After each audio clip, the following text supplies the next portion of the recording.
This is a story of a cute little pup named Red, living a happy street life with his brothers and sisters. But then, everything changed as the garage door rolled up and a group of shelter workers walked in. They took his mother and his siblings. Red crawled out and saw them being carried away. Panicked, he ran toward the door, but he was too late. He sat there, heartbroken, unable to cry, but he refused to give up. Squeezing through a small gap under the garage door, he made his way outside.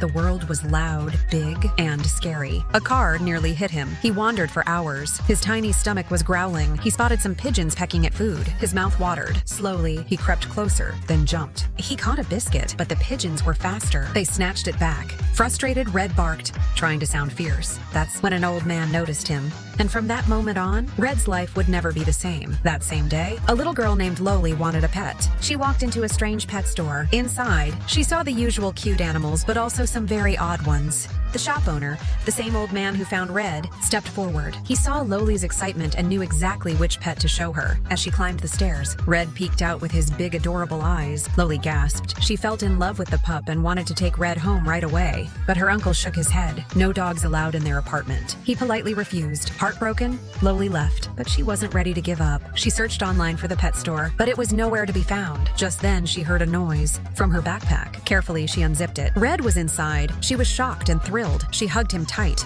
She didn't even stop to wonder how he got there. She just hugged him tight. The little red dog got his name, Red, that night. Loli told Red about how kids at school bullied her, but neither of them knew the strange old man was watching. The next morning, Loli woke up and gasped. A giant dog face stared back at her. Red had grown. Not a little, not a lot. He was huge, as big as a building. She blinked, pinched herself. Not a dream.